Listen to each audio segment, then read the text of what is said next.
യേശയ്യാ 53 അധ്യായം 4 മുതൽ 5 വരെയുള്ള വാക്യങ്ങളിൽ ഇപ്രകാരം നമ്മൾ വായിക്കുന്നു.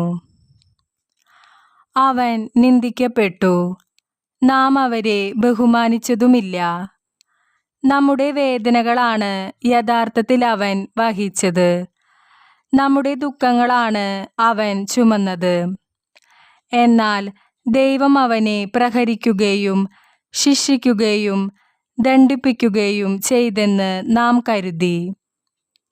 നമ്മുടെ അതിക്രമങ്ങൾക്കു വേണ്ടി അവൻ മുറിവേൽപ്പിക്കപ്പെട്ടു, നമ്മുടെ അകൃത്യങ്ങൾക്കു വേണ്ടി ക്ഷതമേൽപ്പിക്കപ്പെട്ടു. അവൻ്റെ മേലുള്ള ശിക്ഷ നമുക്ക് രക്ഷ നൽകി, അവൻ്റെ ക്ഷതങ്ങളാൽ നാം സൗഖ്യം പ്രാപിച്ചു.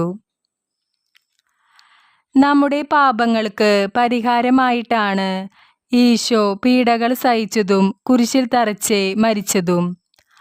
നമ്മുടെ വേദനകളാണ് യഥാർത്ഥത്തിൽ അവൻ വഹിച്ചത് എന്ന് യേശയ്യാ പ്രവാചകനിലൂടെ ദൈവം അരുളി ചെയ്യുമ്പോൾ നമ്മൾ ഓർക്കേണ്ട കാര്യം, നമ്മളിപ്പോൾ അനുഭവിക്കുന്ന ഈ പ്രതിസന്ധിയിൽ, ഈ വേദനയിൽ നമ്മൾ ഒറ്റയ്ക്കല്ലെന്ന കാര്യമാണ്.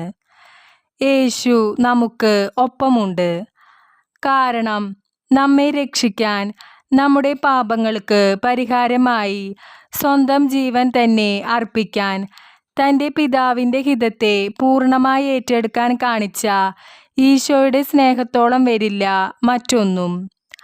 അതുകൊണ്ട് തന്നെ അവൻ നമ്മുടെ പ്രതിസന്ധികളിൽ നമ്മെ തനിച്ചാക്കി പോകില്ല.